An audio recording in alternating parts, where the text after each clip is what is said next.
Centrifuge মেশিনের মাধ্যমে আমরা যেটা করি মেনলি সেপারেশন, ঠিক আছে। লিকুইড সলিড যদি একসঙ্গে এক জায়গায় মেশিনে থাকে তাহলে সেটাকে সেপারেশন করার জন্য চট করে যে মেশিন সেটা হলো সেন্ট্রিফিউজ, ঠিক আছে।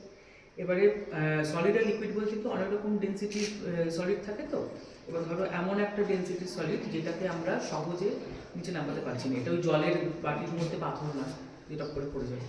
তাহলে সুতরাং সেরকম ধরনের যে সলিড যেগুলো সহজে নিচে নামে না তাদেরকে ফোর্সফুলি নিচে নামিয়ে সেট করে দেওয়াকে এই যে মেশিনের মাধ্যমে করছে সেটা সেন্ট্রিফিউজ। এটার মধ্যে মেনলি যে ফোর্সটা ইউজ করা হচ্ছে সেটা হলো সেন্ট্রিফিউজাল ফোর্স, ঠিক আছে। আচ্ছা, সেন্ট্রিফিউজের মধ্যে অনেক রকম অপশন থাকে।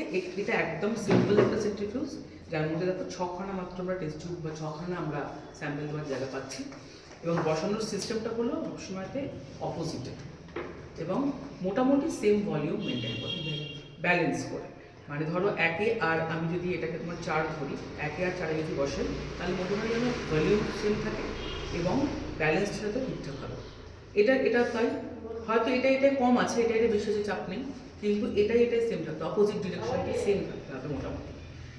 আর একটা জিনিস হয় সেটা হলো যে সবকটাই ধরো তোমার 5খানা স্যাম্পল তোমার রয়েছে, একটা স্যাম্পল নেই, তখন ব্যালেন্স করার জন্য যে কথাটা বললো ব্যালেন্স করার জন্য তখন আমাদের অন্য কোনো ফ্লুইড বা জল বা ডিস্টিল ওয়াটার দিয়ে এইগুলো সেন্ট্রিফিউজ করতে হবে, ঠিক আছে।